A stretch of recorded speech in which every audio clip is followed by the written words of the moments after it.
Kalau misalkan orang-orang menganggap saya sebagai manajer termuda di Indonesia, itu mungkin ya saya ingin menyalahkan sih, nggak tahu juga ya. Karena saya nggak tahu siapa ya manajer termuda di Indonesia. Karena saya tidak tahu siapa saja manajer-manajer yang ada di Indonesia, kan seperti itu. Nah, tapi kayaknya untuk bahasa istilah manajer sebetulnya saya malu sih. Oh, maksudnya dia Untuk dibilang manajer itu sebetulnya saya malu karena apa ya?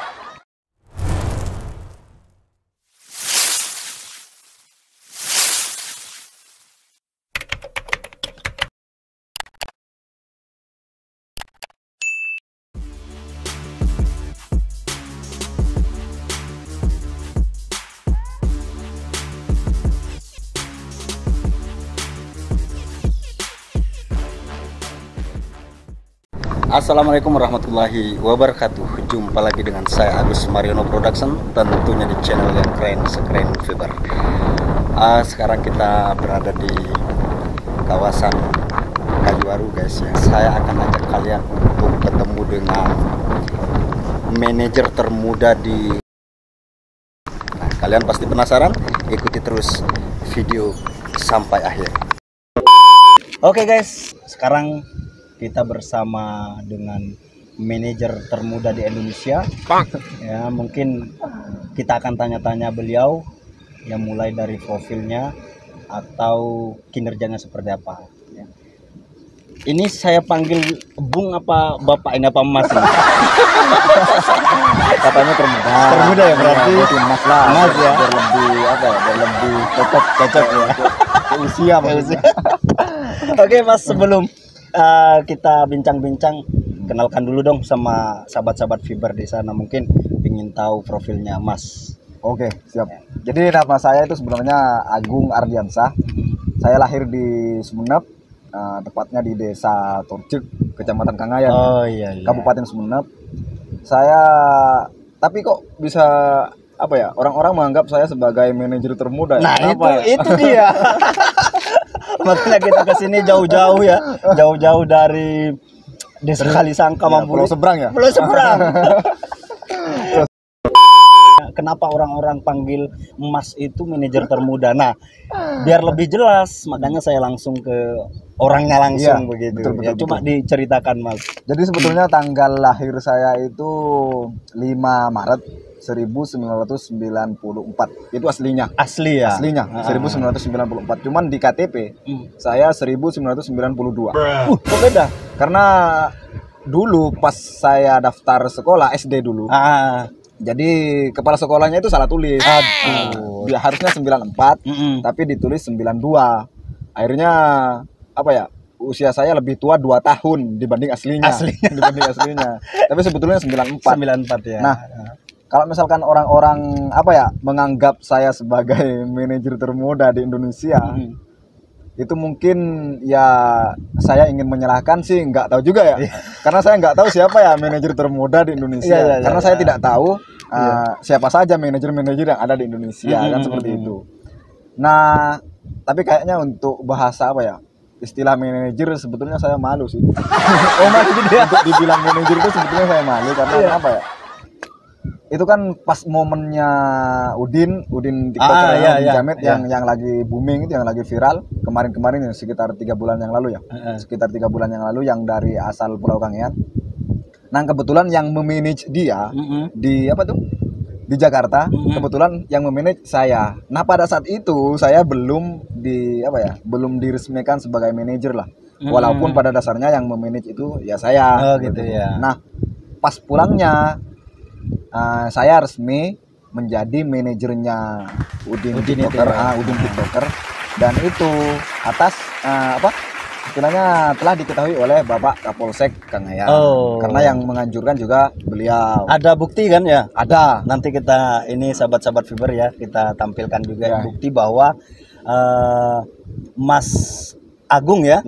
Mas Agung kita kenal juga sebagai manajer termuda. Nanti kita buktikan kalau tidak percaya ya. Siap. Nah, dan ini juga jangan lupa teman-teman sahabat-sahabat Fiber, siapa yang tidak tahu dengan Mas Agung ini? Dia selain dari manajer termuda, dia juga kreator ya, kreator apa ya, sangat hebat. Ini panutan saya. Kreator laba-laba.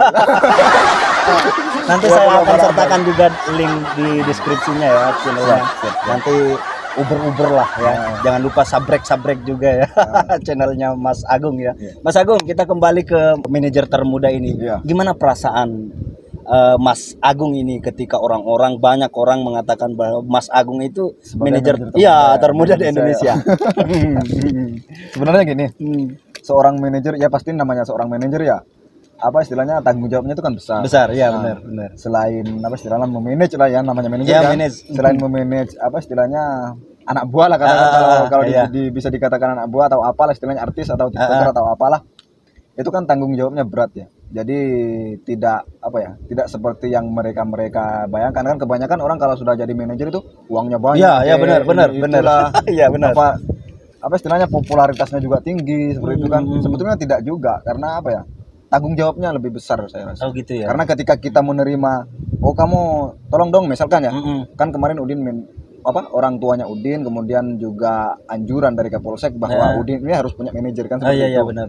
Nah, kebetulan yang ditunjuk untuk menjadi manajernya Udin itu adalah saya gitu, sama Kapolsek dan orang tuanya Udin. Nah, pada saat itu saya sebetulnya ingin nolak sih, karena kenapa? Tanggung jawabnya itu besar. Benar. Risikonya juga besar. Karena memang manajer itu kan segala hal ya pasti harus betul sekali, diperhitungkan seperti itu. Betul sekali. Nah, terus selama Mas Agung ini jadi manajer, apa sebenarnya kendala? Mungkin ada kendala-kendala untuk keberlanjutannya Udin seperti itu. Kalau saya sih, kalau kendala sih pasti ada ya, pasti ada. Setiap sesuatu itu pasti ada hal-hal yang positif, pasti ada hal-hal yang negatif juga. Ya, benar. Nah, jadi semacam tantangan sih kalau menurut saya itu semacam tantangan. Dari sebelumnya saya tidak punya pengalaman dari hal memanage. Kemudian secara tiba-tiba saya harus memanage seseorang, ya kan, otomatis kan ada semacam tantangan lah buat tantangan saya. Tersendiri ya. Ada semacam tantangan buat saya bagaimana mendidik ataupun memanage Udin ini agar menjadi lebih baik. Iya, benar. Nah, terus pengalamannya waktu di Jakarta ini, Mas Agung ini pas di Jakarta ya? Iya, sahabat-sahabat Fiber ini penasaran juga. Wah, siapa itu Mas Agung itu? Siapa Mas Agung itu ya kan? Selain orang-orang fokus kepada Udinnya ya kan, fokus juga kepada Mas Agung ini seperti itu. Coba biar sahabat-sahabat Fiber tahu juga siapa Mas Agung. Sih. Ruwet. Itu kan pengalaman pertama saya ya. Iya, benar. Pengalaman pertama saya ruwet sih. Terutama dari hal mengatur jadwal show-nya dia. Oh gitu ya. Kan? Ada jadwal-jadwal yang diatur ya. Ada semacam schedule.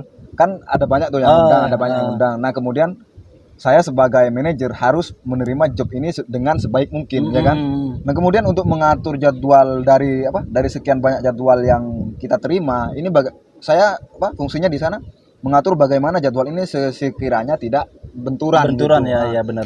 Artinya mereka-mereka yang undang kita sekiranya tidak kecewa lah seperti itu. Nah, itu ruwetnya di sana. Bahkan di sana saya juga sempat kontak ke teman saya, minta bantuan teman saya untuk istilahnya membriefing Udin lah. Beliau juga seorang pemain film di sana di Jakarta. Dari Pulau Kangen juga. Dari Kangen juga ya? Dari Pulau Kangen juga. Namanya Kiki Arbani. Ya. Sekarang dia domisili di? Sekarang dia masih baru sekitaran nggak nyampe 1 bulan sih dia berangkat ke Jakarta. Ke Jakarta lagi. Berarti selama ini di Jakarta dia. Di Jakarta. Asli Kangen asli? Asli Kangen. Pernah di bioskop apa? Iya. Bioskop layar lebar ya? Karena dia memang film, bukan sinetron. Oh, bukan sinetron ya. Di film ya, layar lebar. Jadi memang kurang jarang muncul di televisi karena memang film itu kan tidak ditayangkan di televisi. Benar. Beda dengan sinetron di layar lebar aja ya seperti itu. Jadi saya minta bantuan dia untuk istilahnya membriefing Udin karena dia kan pengalaman di dunia entertain. Iya, benar. Nah, dia disuruh briefing, saya fokus ke jadwalnya pada saat itu. Jadi untuk sahabat-sahabat Fiber yang terhormat, sekali lagi jangan lupa subscribe ya channel ini ya. Jangan lupa dukung channel ini. Siap. Jadi seperti itu. Istilahnya untuk menjadi seorang manajer itu tidak segampang yang mereka kira. Iya, benar. Tapi ini ada teman-teman sahabat-sahabat Fiber juga yang menanyakan ini Mas Agung. Ya. Mengenai kemarin kan sempat Mas Agung collab ya dengan Ria Ricci. Iya, betul. Gimana ya? Jadi banyak sahabat-sahabat Fiber coba coba dong Kak kunjungi itu Mas Agung, dia bilang Gitu ya? suruh ceritain pengalamannya Pas waktu ketemu dengan Ria Ricis itu. Iya. Itu sebetulnya saya bukan niat apa ya, bukan punya niat khusus collab dengan Ria Ricis, nggak ada, Oh, gitu ya. nggak ada apa ya, Persiapan lah gitu ya. nggak ada persiapan khusus untuk collab dengan Ria Ricis. Nah, karena pada saat itu saya nganterin Udin yang diundang Ria Ricis, dan kebetulan Kak Ria Ricisnya baik banget ke saya, akhirnya saya apa ya, punya kesempatan untuk minta Kak Ria Ricisnya untuk ngomong di konten saya. Seperti itu, bukan niat mau ngonten ke rumahnya, enggak ya, enggak ada persiapan sebetulnya sih. Anggap itu konten dadakan Iya, seperti itu ya. konten dadakan spontan. Spontan ya. Konten spontan. Tapi justru dengan kespontanannya itu sahabat-sahabat Fiber ya ini apa namanya, penasaran gitu. Duh, ini Mas Agung dia bilang sampai ke Kak Ria Ricis gitu Iya, kan. rumahnya pada Akhirnya saat pengen itu. tahu mereka itu, kepo Rumahnya. mereka ya kan. Jadi ya alhamdulillah sahabat-sahabat Fiber, sekarang saya sempatkan bertemu dengan Mas Agung ya. Saya juga penasaran, awalnya dari manajer termuda, terus kemudian kreator juga, sang kreator Kangian juga yang sangat luar biasa, yang hebat. Kalau ngebahas termuda kayaknya nggak tahu juga sih. Nggak tahu juga. Soalnya kan ya seperti yang saya katakan tadi kan nggak tahu yang manajer yang usianya mungkin ada kan yang lebih muda dari saya mungkin. Tapi ada. anggap seperti itu. Tapi orang-orang memang mengatakan manajer apa ya, termuda ya. termasuk Mas Agus sendiri juga. Iya, saya katakan manajer termuda. Kita akui aja lah bahwa Mas Agung ini sangat luar biasa ya, baik dari apa namanya, dari konsistensinya jadi kreator, terus jadi manajer, terus banyak hal yang perlu kita akan ambil pelajaran dari Mas Agung sebenarnya. Sama-sama belajar lah. Iya. Jadi jangan lupa juga buat sahabat-sahabat Fiber sekalian yang ada di sana, ini coba berkunjung ke channelnya Mas Agung ya. Ya, Bisa disebutkan Mas Agung channelnya apa, Mas Agung? jangan lupa kunjungi ataupun kepoin channel saya juga, kreator abal-abal sih. Tapi orang-orang di kepulauan ini menganggapnya ya seperti tadi, apa namanya, kreator hebat, Kreator hebat. Enggak juga, enggak sehebat yang mereka kira. Karena saya sebagai kreator ya, apa istilahnya, bukan menganggap sebuah apa konten itu hanyalah sebuah karya. Iya. Seperti itu, awalnya. Jadi untuk ini juga motivasi buat para kreator-kreator Iya, pemula. benar-benar. Apa intinya, kalau kita ingin menjadi kreator YouTube ataupun YouTuber bahasa gaulnya YouTuber, itu jangan memprioritaskan uang. Oh gitu Jangan ya. memprioritaskan penghasilan. Memang tujuannya ke sana, cuman betul. jangan diprioritaskan. Iya, benar. Ini pengalaman saya pas lagi kunjungan ke apa, kreator-kreator YouTube ternama juga di Indonesia, Kak Yudis Ardana termasuk yang di Bali. Oh iya. Termasuk. Jadi jangan memprioritaskan uang istilahnya. Memang tujuannya ke sana, cuman jangan diprioritaskan. Ya. Kalau diprioritaskan nanti apa istilahnya, Terbebani ya, begitu ya? terbebani. Kita akan merasa terbebani. Udah nge-YouTube misalkan selama 1 tahun ataupun 2 tahun lebih nggak ada penghasilan, bosan. Benar. Kalau memprioritaskan sebuah uang. Nah, kalau kita apa istilahnya hanya ingin menuangkan karya lewat YouTube, iya benar. insya Allah akan menjadi YouTuber yang sukses. apa bahasanya Mas Agung, dijadikan apa, folder ya, atau memori lah ya, galeri HP lah, galeri HP ya. Benar. Galeri HP. Jadi sahabat-sahabat Fiber, ini kehambelan dari Mas Agung sebenarnya ya. Orang padahal sudah mengenal dia sebagai kreator yang sangat luar biasa di Kangian, tapi kalian lihat sendiri apa, dia humble banget ya, rendah ya, seperti itu, merendah. Ini sangat luar biasa ilmu yang kita bisa ambil guys ya, seperti itu. Tidak kemudian kita setelah terkenal sudah collab dengan kreator-kreator terkenal, malah jadi sombong ya kan begitu Mas Agung ya. Bisa itu, Mas bisa. Agung, sahabat-sahabat Fiber sekalian, sampai sekarang begini orangnya, dia humble, dia alhamdulillah menerima saya apa adanya. Padahal saya terus terang malu guys ya ketemu dengan kreator sangat luar biasa di Kangian. Tapi di Kangian ya. Di Kangian. Di Kangian ya. Ya, kita. Mudah-mudahan semua yang ingin berkarya di Ya, YouTube, terutama untuk orang-orang kepulauan seperti kita, ya, benar. Mudah-mudahan akan diberikan jalan yang benar lah. Amin. Oleh Allah Subhanahu Iya. wa taala. Kalau sahabat-sahabat Fiber penasaran dengan konten-konten saya, konten-konten saya sebetulnya ngaur juga sih Mas. Oh gitu ya. Iya, kadang ngevlog, ya kadang apa ya, semacam tradisi-tradisi di Pulau Kangean, hiburan-hiburan yang ada di Kangean, karena apa ya, tempat-tempat wisata yang ada di Kangean juga termasuk ya. sering saya expose, karena tujuan utama saya sebetulnya bikin konten ataupun bikin channel YouTube itu sebetulnya ingin memperkenalkan nama Kangean ini sampai ke luar, sampai ke jenjang yang lebih luas istilahnya seperti itu. Nah, ini yang perlu kita contoh guys ya, yang perlu kita ambil ilmunya seperti ini. Jadi kalian sahabat-sahabat Fiber yang ada di luaran sana yang masih muda pingin berkreasi, mulailah sekarang, jangan tunda sampai besok. Ya, jangan mulai hari ini, kan begitu Mas Agung? Iya, betul sekali. Mulailah sekarang berkreasi. Nah, ini mungkin Mas Agung pertanyaan terakhir ini buat Mas Agung ini ya. Mas Agung, apa sih sebenarnya kunci keberhasilan Mas Agung YouTube-nya sekarang itu sudah dimonet ya Mas Agung? Ya, sudah ya? Udah lama sih. Iya. Dimonetnya sebelum ke Jakarta. Oh, sebelum ke Jakarta ya? Udah lama, udah lama dimonetisasi. Mungkin bagi-bagi pengalaman dong, biar sahabat-sahabat Fiber mungkin ada pemula yang akan membuat YouTube konten, membuat konten tidak patah semangat seperti itu. Tolong berikan ini dong. Sebetulnya kuncinya nggak banyak sih. Ya pertama harus konsisten. Pasti ya. Pasti itu. Konsisten dengan konten pertama harus konsisten dengan konten. Nah, konten-konten yang tidak istilahnya re-upload, pertama tidak berhak cipta. Karena konten-konten re-upload itu sebetulnya bagus juga sih, cuman ya berarti kalau belum dimonetisasi, kemudian kita mengupload konten punya orang, re-upload istilahnya itu biasanya sulit dimonetisasi. Oh gitu ya. Jadi buatlah karya yang murni asli dari diri kita sendiri. Jadi itu artinya apa? Jadi kreator-kreator baru yang mau memulai yang mau berkarya lewat YouTube, ini kunci suksesnya Mas Agung. Jadi intinya itu jangan mere-upload pertama. Bahkan pernah saya dapat motivasi juga dari kreator yang pernah saya jumpai. Pertama itu harus konsisten dengan konten, itu pasti. Kalau konsisten dengan konten itu pasti. Kemudian tidak memikirkan view. Karena kadang-kadang kan orang istilahnya minder lah. Misalnya upload video 1 bulan yang lalu ataupun 1 minggu yang lalu tontonannya hanya 25 misalkan 25 kali, 50 kali. Karena rekomendasi YouTube itu sebetulnya kayak lotre sebetulnya. Saya pernah upload 1 video. Ini pengalaman kemudian videonya itu di-re-upload oleh orang lain. Iya. View-nya lebih banyak dia yang re-upload lebih banyak yang re-upload. Jadi saya benar.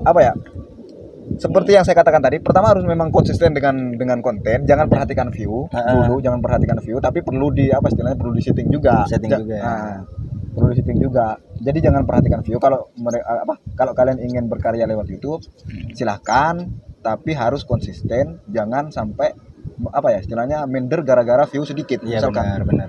Karena seperti yang saya katakan tadi, algoritma YouTube itu kadang-kadang berpihak pada kita. Mudah-mudahan, mudah-mudahan. Siapa tahu kan? Jadi sahabat-sahabat Fiber, seru sekali ya. Sebenarnya saya ingin menemani sahabat-sahabat Fiber sampai berlanjut, tapi apa hendak dikata ya, waktu mungkin memisahkan kita ya. Seperti itu ya Mas Agung. Kapan-kapan lagi kita sambung. Jadi akhir dari semua yang kita bincangkan ini, saya akan pasrahkan dulu akhir pesan lah dari Mas Agung. Seperti apa Mas Agung pada sahabat-sahabat Fiber yang mulai dari awal kita bicarakan tadi. Ya. Sahabat-sahabat Fiber yang kami hormati, yang dimanapun Anda sedang berbahagia saat ini, ya kan? Jangan lupa subscribe channel ini ya. Jangan lupa subscribe channel ini, dukung terus karya-karya anak kepulauan yang ingin berkembang. Gitu kan, ya. Nah, kalau kalian ingin juga kepoin konten-konten saya, di channelnya ada di sini, My Kangean. Nanti bisa dikepoin, tidak di subscribe juga tidak apa-apa. Tapi harus sahabat-sahabat Fiber ya, biar kalian tahu selak beluknya. Karena konten di sana saya juga ngawur ya.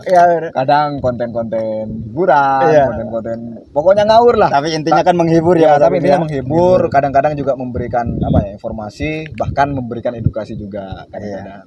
Ya tergantung yang merespons sih. Oke, Mas Agung, mungkin tidak lama-lama kita ya, karena ini mungkin waktu juga udah maghrib ya. Udah maghrib ya. Jadi kita akhiri video ini di sini ya. Mudah-mudahan video ini bisa memberikan edukasi kepada sahabat-sahabat Fiber semuanya. Amin. Mudah-mudahan juga kalian bisa mengambil hal positif dari apa yang kami bincangkan tadi, dari pengalaman Mas Agung, dan penasaran kalian terjawab sekarang apa namanya manajer termuda Di Indonesia ya. di Indonesia ya, manajer termuda di Indonesia. Nanti ini kita sambung lagi next video ya. Oke. Sekarang video terpaksa saya temani kalian di sini saja. Mudah-mudahan kalian bahagia selalu dan terhibur dengan video ini. Saya akhiri video ini dengan ucapan wabillahi taufiq wal hidayah. Assalamualaikum warahmatullahi wabarakatuh.